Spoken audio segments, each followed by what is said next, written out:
The following is a presentation of Muddy River Sports.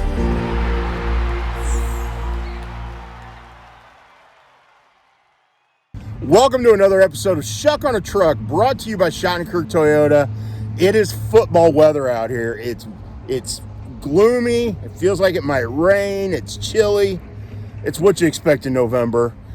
And this guy here has done things that haven't been done around here in a while. One, in fact, has never been done, and that's 5 wins for the Quincy University football team in the Great Lakes Valley Conference. QU head coach Jason Killday, congrats on that. Appreciate it. Thank you. Thanks for taking time to join me. Yeah, no problem. Anytime. It's first year's been a good year. I know there's been a lot of bumps in the road and some ups and downs, but the fact that you guys have done something that hadn't been done since GLVC football started is a pretty good start to your tenure here. Yeah, and the bumps in the road, the ups and downs, that's all part of it. It comes with the territory. Yep. Sure, you'd like to have 7. It's, realistically, is what we had a shot at to get 7 wins. But a couple plays go your way, you get that done. But the other side of that coin is a couple plays don't go your way, you're looking at 3 wins. So it's a good start.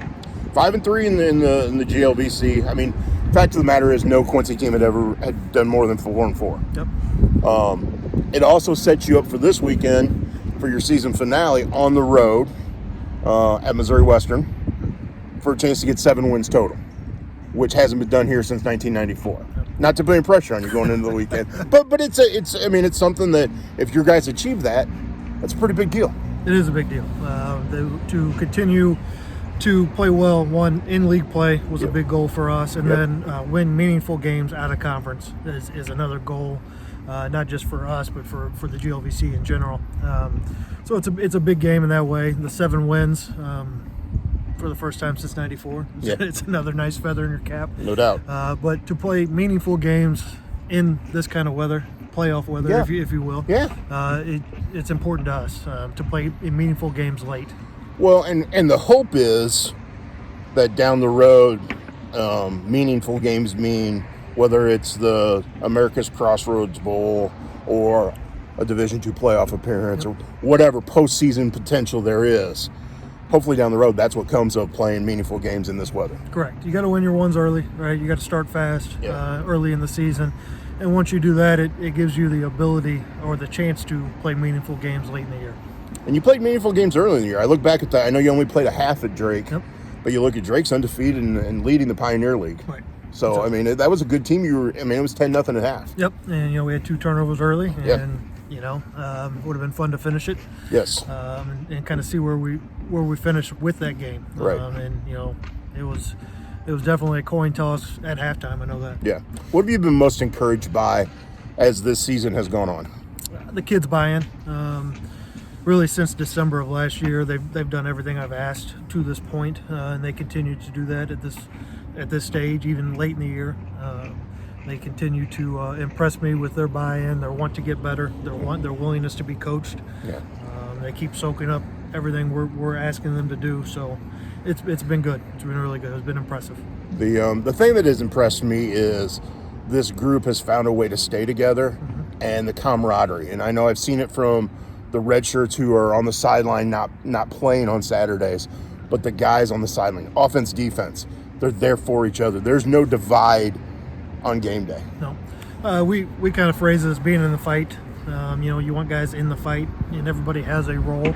Sometimes, Tion Dollar's a big role, and somebody else might not have that same role, but you have a role. And if you're going to be on the sideline, we need everybody in the fight with us. And everybody feeds off that energy. This is Schuck on a Truck, brought to you by Shottenkirk Toyota. I'm Muddy River Sports Editor Matt Schuckman, hanging out on the tailgate of this sweet Toyota Tundra. Thank you, Shottenkirk. With Quincy University football coach Jason Killday. Got to get a plug in there, right? Yeah, I'm all for it. Yeah, exactly. It is a pretty nice truck. It is a nice truck. You can go out to Shottenkirk and find trucks like this. That's why we're sitting on the tailgate. So, but you have guys like Tion Dollar. You mentioned his name. I would argue the best running back in the GLVC, or right up there. Yep, that's fair. What's it like to coach guys that do things to put themselves in that position to be among the best in the league? Well, he's a special talent. The main thing, I've learned over my years, whether it be Ken Leonard or Greg Nesbitt, is when you have a guy that talented, don't get in his way. Yeah. Let them have space to breathe. There's certain things we won't compromise on that we're going to ask you to do, right. but there's also a little bit of, you got to have them have some accountability in how they have to go about their business. So don't put too many restrictions on them. Don't overcoach them. Yeah. But know that there's a common ground we're trying to get to, and how can I help you get to where we need to go. Cody Schrader, for example. Just make sure he's on the bus on time. And after that, get out of his way. Yeah, but at this, especially at this stage of the year, yeah, let them play. Right. Let them do what they can do. Yes, have some parameters. Yep. But let them play. Let them play. Give them the big picture items, the broad strokes, and the details of how they need to go about their business. They can figure out. I think we've seen both offensively and defensively grow throughout the year. Mm-hmm. How do you maintain that into the offseason? What's the goal going into the offseason then? It starts over. You have to have the ability to reprove yourself starting next week. Yeah. The guys that will have open hours in the weight room, and the guys that are willing to dive right back into it, because starting Monday, this season's over. Yeah. So you're on to the next set, the next group, and it's the next year, and it happens quick. It does, and on top of that, it's also you got to go recruit. And I know you've recruited throughout the season, but you're busy coaching. Your coaches are busy coaching, so you do recruiting in increments. Yep. Now it kicks up once the season's over, doesn't it? Yeah, we'll dive straight into it. We got a recruiting meeting on Monday with the staff, and kind of set the parameters of what the needs are, where we are with the ones we've been recruiting to this point. Yep. And what's available, and kind of dive into it, and that'll be another season of itself, all the way till signing date in February, and then you're right back to player development. So it's a fun time of the year. I know you haven't even gotten through a year here yet. It'll be in December. We're getting closer. We're getting close. What have you enjoyed about 1 year here? That's a great question. It's happened so fast. It's been a whirlwind really since last December to now. There really hadn't been a moment to take a breath. We'll do that on Sunday a little bit and kind of rehash everything. But again, I think for me, it's been the kids have been fantastic in terms of their buy-in, the coaching staff. It's a different way of doing things. Doesn't mean it's the right way. It's just the way we prefer to do it. Right. There's debate in everything you do, and the buy-in from the kids, the buy-in from the coaching staff has made that transition a lot easier. I think you've also seen some buy-in from the community, the fan base. I think the crowds have been good this year, and I think that's only going to continue. I think the interest in QU football is building. Now it's up to you guys to keep that going. If you put a good product on the field, Quincy loves a winner. Everybody knows that. Yep. If you put a good product on the field, you try to do things the right way. You have some local talent, on the team. People are going to support it. Yeah, they want a good product. So it doesn't matter what sport it is, as long as you're doing things the right way or attempting to do things the right way, and you're playing hard. It's a good product. People will follow it. Okay, last road trip of the season. Yep. I know you got to get on the bus and everything. Are you leaving Saturday morning? Yep. That's what I figured. Yep. Okay, movies on the bus, or does everybody just stick to their phone? Or it's no music, no movies. So they got their phone, they got their headphones. I think we're leaving at 7 o'clock, 6:45, 7 o'clock. So imagine a few of them are going to be taking a nap. I'm sure a few coaches will probably take a nap. Yep. So it'll be a quiet ride over. Hopefully it's a loud one on the way home. It was last Saturday. I'm sure it was. Plenty of guys singing and That's good. It was a fun trip home. Can you sleep on the bus? I used to. Yeah. As a coordinator, I could. As a head coach. As a head coach, it's a little different. I get little cat naps here and there, but hopefully Saturday evening I can have a little smile on my face and get a little cat nap in on the way home. For those who don't know, he and his wife Stephanie have 2 little kids. Mm-hmm. Will Taylor and Trey ever be allowed to ride the bus? Oh yeah. We'll arrange that. Yeah.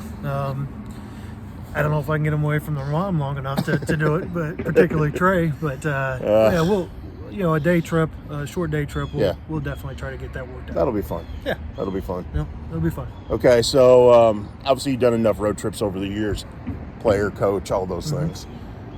Best post-game food. Oh. What would it be? We had, I tell you, last Saturday it was hard to beat. We got Smith's Restaurant in Bolivar. They had pork tenderloins. That's what you said. It was pretty good. That's pretty good.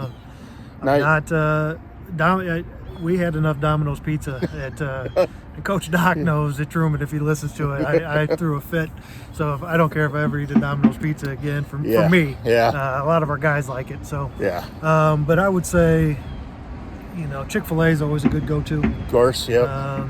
Pizza's good because it's easy. Yeah. And then if you can find a local spot, at whatever place you're playing that can kind of take care of you, that's always a good one too. To me, that's the thing. If you got a local restaurant that's willing to, well, in your case, think of the number of guys you have. 80 people is hard to feed. Yeah. So it's easier to line up a Subway or a Jimmy John's and say, give us a bunch of sandwiches, or a Domino's or somewhere, give us a bunch of pizza. Yeah. So, but we'll do a pregame meal at the Country Club actually in St. Joe. So, oh, okay.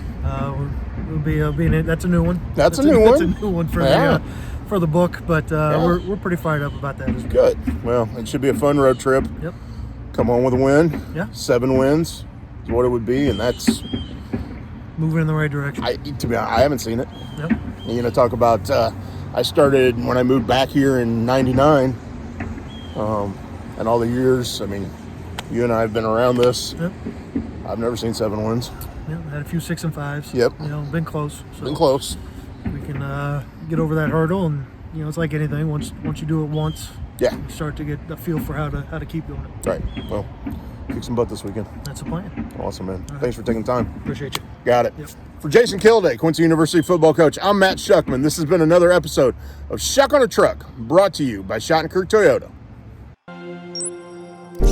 Muddy River Sports. Our home, our sports.